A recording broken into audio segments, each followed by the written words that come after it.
Não pedimos nada pro seu filho, disse minha irmã, empurrando o cesto de pães para ele, enquanto os filhos dela comiam filés de $100 e sobremesa. Meu pai completou: você devia ter trazido algo para ele. Eu só sorri e respondi: anotado. Quando o garçom voltou, me levantei e anunciei: passei a maior parte da minha vida adulta resolvendo os problemas da minha irmã, financeiros e emocionais, até cuidando dos filhos dela enquanto ela fugia em suas emergências de última hora. Fiz tudo sem esperar agradecimento, sempre ouvindo a mesma desculpa dos nossos pais: ela está passando por um momento difícil, como se eu não estivesse também. A vida da Gil sempre foi um caos, mas de algum jeito ela sempre cai em pé, porque alguém está lá para segurá-la. Normalmente eu ou nossos pais. Eles agem como se ela fosse uma criatura frágil, incapaz de ser responsabilizada por nada. Enquanto isso, eu sou a confiável, a estável, a que nunca tem descanso.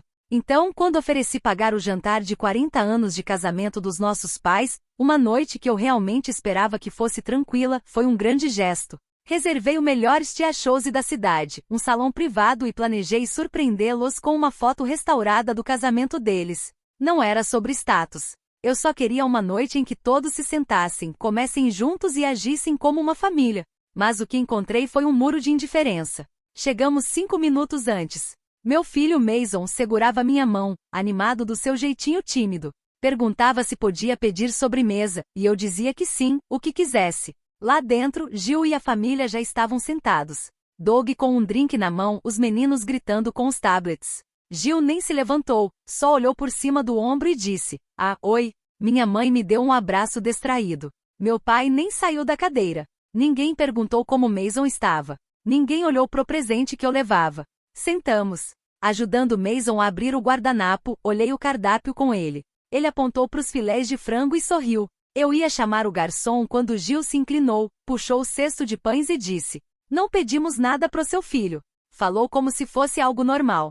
Pesquei, achando que ela tinha entendido errado, mas meu pai completou: você devia ter trazido algo para ele, se sabia que ele ia sentir fome. Esse foi o momento. Não só pelas palavras, mas pelo tom casual. Pelo jeito que o rostinho do Mason murchou. Pelo silêncio da minha mãe que nem levantou os olhos. Pelo sorrisinho de Gil, como se tivesse marcado ponto. Ali eu percebi algo que devia ter entendido há anos. Eles não iam mudar. Mas eu podia.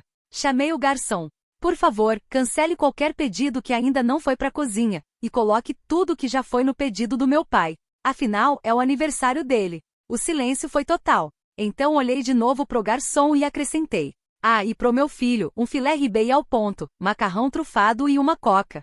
Rápido, por favor. Doug engasgou. Gil me encarou boquiaberta. Minha mãe abriu a boca, mas desistiu de falar. Tio Gary soltou uma risada curta e baixa. Tia Denise nem tentou esconder o sorriso. O garçom assentiu e saiu. Eu sentei como se nada tivesse acontecido e entreguei um palitinho de pão pro Mason.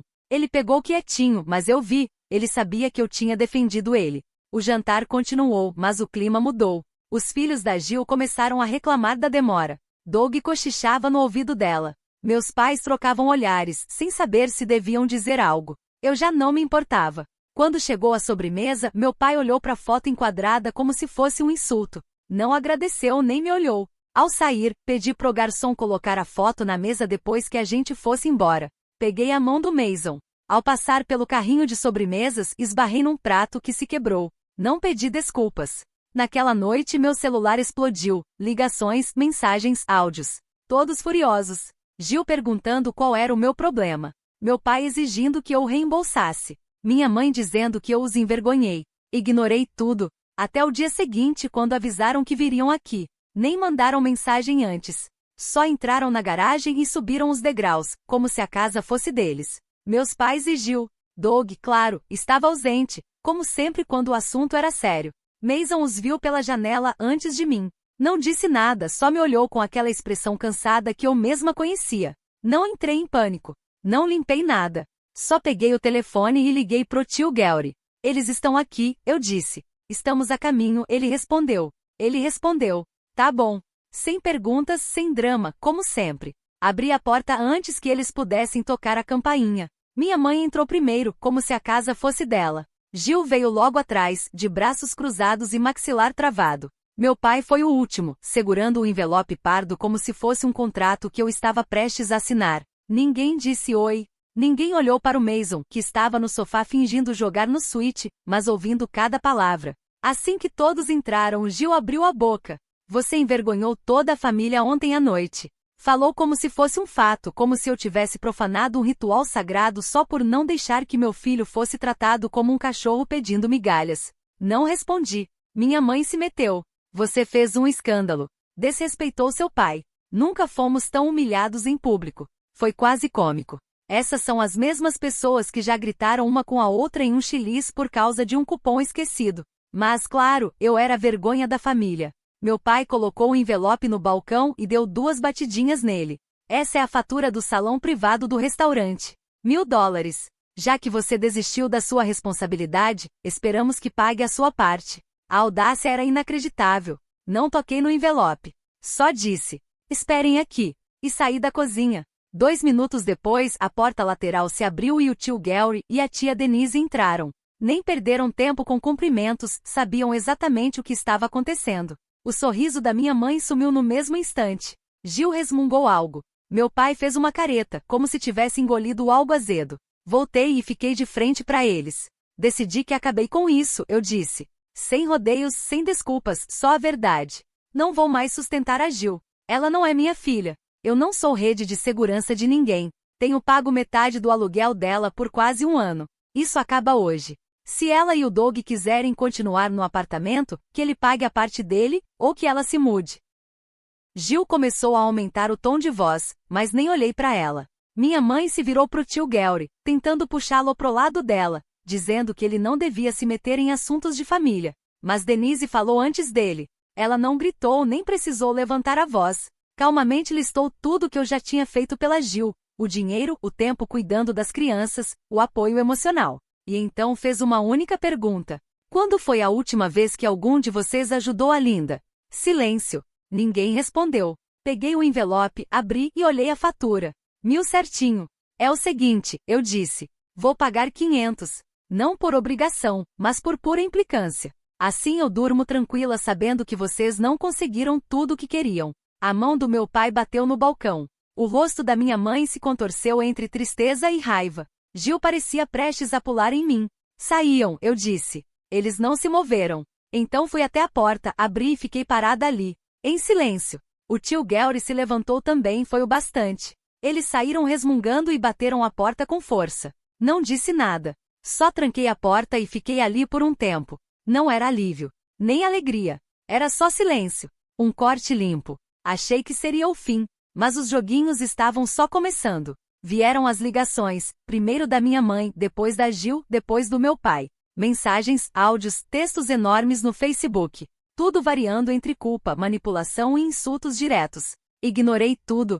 2 dias inteiros sem responder, sem explicar, sem pedir desculpas. Foi aí que começou outro tipo de vingança. Gil postou um textão vago no Facebook, algo sobre certos membros da família que se acham melhores que os outros. Disse que era grata por ter sido criada por pais de verdade, que ensinaram amor e não orgulho. Recebeu curtidas, comentários de pena. Alguns amigos me mandaram mensagem em particular perguntando o que tinha acontecido. Não respondi nada. Uma semana depois, o colégio do Mason me ligou. Alguém tinha feito uma denúncia anônima sobre preocupações com o bem-estar emocional dele. Eu sabia exatamente quem tinha feito. O orientador conversou com o Mason e disse que ele parecia ótimo, inteligente, quieto, educado. Nenhum sinal de problema. Expliquei que havia conflitos familiares, e ela só assentiu, como quem já viu isso antes. Depois veio o golpe final. Um novo grupo de mensagens criado pela minha mãe com tios, primos e todo mundo. Ela escreveu que estava profundamente magoada porque uma das filhas havia se afastado da família sem motivo. Não me nomeou, mas não precisava. O tio Gary respondeu com uma única frase. Sabemos exatamente o que está acontecendo. Gil saiu do grupo 10 minutos depois. E então, do nada, o Doug me ligou. Eu nem tinha o número dele salvo. Deixei cair na caixa postal. Ele disse que não concordava com a forma como o resto da família estava lidando com tudo, mas queria se manter neutro. E esperava que isso não significasse que as crianças deixariam de se ver. Como se o Mason fosse o problema. Não respondi. Bloqueei o número dele. 10 dias depois do jantar, meu pai apareceu no meu trabalho. Entrou no saguão como se estivesse apenas resolvendo pendências. Disse à recepcionista que precisava deixar algo para mim. Quando saí para ver o que era, ele me entregou uma foto impressa tirada no jantar. Era uma imagem espontânea, eu de pé, o Mason olhando para mim, e o resto da família ao fundo, entre chocados e congelados. Meu pai havia circulado ele mesmo em caneta vermelha e escrito: "Foi este quem você envergonhou." Não peguei a foto. Disse para ele ir embora. Ele não falou nada, apenas virou as costas e saiu. Naquela noite, sentei na beira da cama e finalmente deixei tudo me atingir. Não a tristeza, mas a incredulidade. Essas eram as minhas pessoas. E foi assim que reagiram quando defendi meu filho. Eu poderia ter queimado tudo, revelado tudo, acabado com eles ali mesmo. Mas não queria guerra. Ainda não. Então fiz uma última tentativa. Uma carta escrita à mão. Simples. Enviei uma para casa dos meus pais e outra para Gil. Escrevi que queria paz, que não queria prolongar nada, mas que não aceitaria mais culpa, manipulação ou chantagem. Se fosse para seguir em frente, teria que ser com respeito e honestidade dos dois lados. Nenhuma resposta. Passou uma semana. E então eu vi outra postagem, dessa vez no perfil da minha mãe. Uma foto dela, da Gil e dos filhos da Gil, todos sorrindo, se abraçando. Legenda: família é tudo, mesmo quando alguns esquecem o que isso significa. Foi a gota d'água. Chega de ser a quieta. Eu estava pronta para revidar. Mas quando vi aquela foto não senti raiva. Senti algo pior. Vazio. Era como assistir pessoas que eu costumava conhecer fingindo ser uma família que nunca existiu. E a legenda família é tudo. Mesmo quando alguns esquecem o que isso significa, foi o empurrão final que eu precisava. Não ia responder com emoção. Sem desabafos, sem drama. Deixaria a verdade fazer o trabalho por mim. Comecei a reunir provas. Enviei um e-mail ao meu locador pedindo toda a documentação dos pagamentos de aluguel que eu tinha feito pro apartamento da Gil. Ele respondeu em menos de uma hora, linha por linha, mês por mês. 7 meses de aluguel parcial. Total, $5.700. Imprimi tudo, destaquei os pagamentos, anexei um pequeno resumo e mandei para Gil no envelope pardo. Sem bilhete, sem mensagem, nada. 12 minutos depois, ela me mandou um print do saldo dela no Venmo. $34. E 4 palavras. Então me processe. Não respondi. Em vez disso, postei anonimamente em um grupo fechado de mães do qual faço parte, Mães de Verdade, Histórias Reais. Perguntei: você perdoaria sua irmã se ela pegasse dinheiro seu por 7 meses, mentisse e depois te humilhasse publicamente por estabelecer um limite? As respostas foram esmagadoras. Centenas de comentários. A maioria revoltada por mim. Algumas mulheres contaram histórias assustadoramente parecidas. Uma delas escreveu: tentei perdoar a minha. Ainda estou limpando a bagunça que ela deixou. Mas o que realmente me abalou veio mais tarde naquela noite. Uma mulher que eu não conhecia me mandou uma mensagem privada. Disse que havia trabalhado com a Gil em uma agência de marketing digital. Afirmou que Gil inventou uma denúncia falsa de RH para rebaixá-la depois de uma pequena discussão. Ela perdeu o emprego 3 meses depois.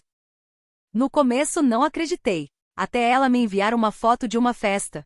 Gil, à beira da piscina, taça de vinho na mão, rindo num vestido de grife. A data da foto? O mesmo fim de semana em que Gil disse que estava quebrada porque o Doug tinha sido internado às pressas. Naquele dia, ela até me pediu dinheiro. E eu mandei $200. Não respondi à mulher, mas salvei tudo. No dia seguinte, encontrei algo que não via há anos.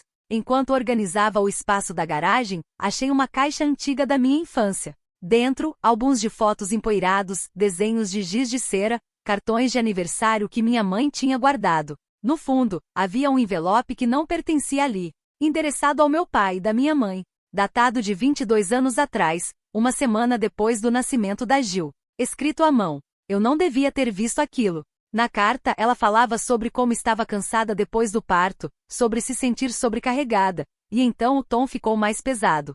Ela escreveu que não queria outro filho, que estava satisfeita com um só. Disse que eu tinha sido uma surpresa para a qual ela não estava pronta. E então veio a frase que me congelou.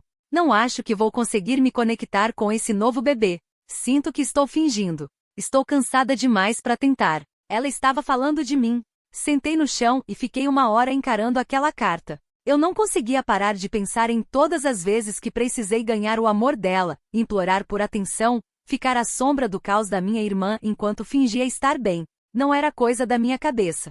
Sempre esteve lá, desde o começo. Naquela noite, depois que Mason dormiu, servi uma taça de vinho e abri o laptop. Escrevi um e-mail sem emoção, só fatos. Listei o dinheiro que paguei, as mensagens que recebi, as mentiras que Gil contou, a manipulação. E então anexei uma foto da última página da carta, apenas um parágrafo. Acho que nunca vou me conectar com esse novo bebê. Sinto que estou fingindo. Estou cansada demais para tentar. Apertei em enviar. Sem assunto, sem assinatura. Apenas a verdade. Depois bloqueei todos, cada número, e-mail e conta. Não fiz por vingança. Fiz por paz. Mas paz nunca foi o objetivo deles. Menos de 48 horas depois, encontraram uma nova forma de me atacar. Uma que eu não vi chegando. A batida na porta não pareceu um aviso. Era 2h40 da tarde. Eu tinha acabado uma ligação de trabalho e estava dobrando a roupa do Mason. Achei que fosse a Amazon ou algum vizinho com correspondência trocada. Não esperava duas mulheres à paisana mostrando distintivos. Serviço de proteção à criança, disse uma delas. Fiquei parada, achando que tinham errado a casa. Mas não perguntaram por mim, pelo nome. Alguém havia feito uma denúncia anônima, dizendo que eu deixava Mason sozinho por longos períodos e que ele parecia retraído, talvez negligenciado. É impossível descrever a sensação, como gelo escorrendo pela espinha enquanto o coração tenta escapar do peito. Mas não entrei em pânico. Deixei-as entrar. Foram profissionais cuidadosas, não acusatórias. Olharam tudo, a geladeira, o quarto, os brinquedos, os livros. Falaram com a escola no mesmo dia. O relatório não batia com a realidade e Mason estava ótimo, estudando bem, ajudando os colegas. A casa estava em ordem. Mesmo assim, a denúncia não desapareceria. Ficaria registrada. A diretora solidária avisou, mesmo denúncias infundadas podem gerar investigações automáticas se houver uma segunda ligação. Foi aí que entendi, isso não era drama familiar. Era guerra. Fiquei em silêncio por mais de 1 hora, apenas olhando pro tapete. Depois liguei pro tio Gary e contei tudo. Ele não se irritou, apenas disse. Esse foi o tiro de aviso. Você precisa se proteger. Então comecei a agir. Separei recibos, comprovantes de aluguel, prints do Vemo, fotos da festa em que Gil estava deitada à beira da piscina com taça de vinho. O mesmo fim de semana em que disse que Doug estava internado e me pediu dinheiro. Imprimi tudo, organizei em pastas, até encontrei mensagens antigas dela agradecendo por salvá-la de novo. No meio dos papéis achei algo esquecido, um cartão de aniversário do Mason, escrito por Gil no 2º ano dele. Obrigada por sempre ser a estável. Eu desmoronaria sem você. Literalmente. Esse também entrou na pasta. Depois veio a notificação judicial, Cease and desiste. Minha advogada foi rápida.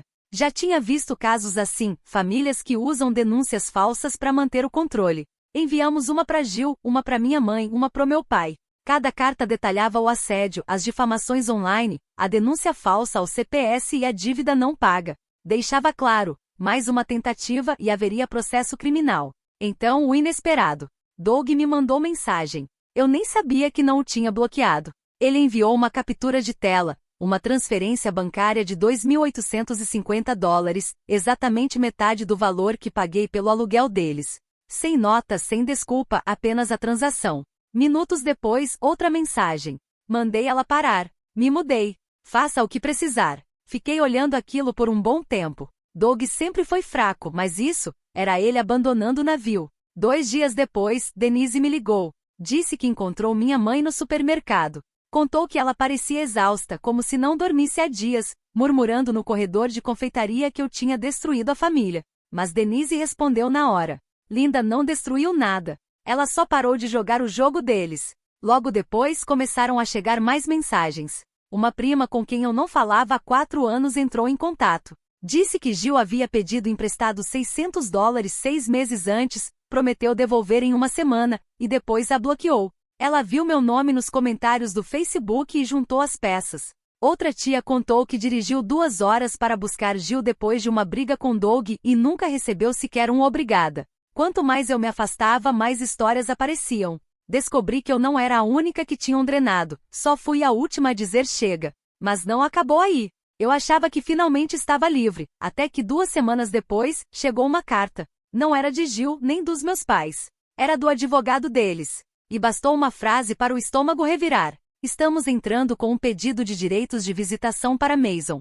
Eles iam tornar aquilo legal. Estavam indo atrás do meu filho. O envelope era fino, mas pesava como chumbo. Mais do que todas as mensagens, insultos e manipulações anteriores. Dentro, uma página, uma carta do advogado dos meus pais. Eles afirmavam que eu os estava impedindo de ver Mason por rancor, que isso prejudicava o desenvolvimento emocional dele, e que eu havia cortado todos os laços sem motivo. Tiveram a audácia de dizer que era pelo bem de Mason. Foi aí que parei de me sentir magoada e comecei a me sentir perigosa. Liguei para minha advogada imediatamente. Ela leu a carta, fez uma pausa e disse friamente: eles não têm caso. A lei do Arizona é clara. Não há base legal. Mas acrescentou: isso não é jurídico. É pessoal. Eles querem te desgastar, te assustar. E então entendi. Não era sobre Mason. Eles nunca se importaram com o bem-estar dele. No jantar, o ignoraram completamente, disseram que eu devia ter levado comida para ele, enquanto serviam um bife de $800 para os próprios filhos. Isso era sobre controle. Sobre me lembrar que, por mais que eu me afastasse, eles ainda poderiam encontrar uma brecha. Naquele fim de semana, coloquei tudo em ordem. Primeiro, enviamos uma resposta formal pelo meu advogado. Não apenas rejeitamos o pedido, anexamos provas, prints, mensagens, fotos, recibos, o relatório do CPS encerrado sem irregularidades, tudo. Depois, contatei a escola do Mason. Entreguei documentação oficial com uma lista de pessoas restritas. Meus pais e Gil agora estavam banidos do acesso escolar, nada de buscar, visitar ou participar de eventos. Mudei as fechaduras. Atualizei meu testamento. Denise e o tio Gary se tornaram os únicos tutores legais do Mason caso algo acontecesse comigo. Dei a eles acesso a todos os meus documentos e contas bancárias. Por fim, fiz uma última ligação para uma amiga que trabalha em moderação de redes sociais. Perguntei se havia como rastrear o IP da denúncia anônima feita ao CPS. Ela não pôde dizer muito, mas o que disse foi o suficiente. Digamos que o IP veio de um bairro familiar. Gil e meus pais tinham tentado me destruir com o CPS. Não deu certo. Agora estavam tentando me destruir com a justiça. Mas esse jogo eu não ia perder. Na véspera do pedido ser oficialmente rejeitado, escrevi uma última carta. Não por e-mail, impressa. Enviei uma cópia para meus pais e outra para Gil. Dizia assim: esta é a última vez que ouvirão de mim. Dei a vocês décadas de chances. Ajudei, protegi, fiquei calada, desempenhei o papel que esperavam. Vocês retribuíram com traição, mentiras e agora ameaças legais contra meu filho. Vocês não são mais minha família. Se tentarem me contatar ou se aproximar do Mason novamente, pedirei uma ordem de restrição.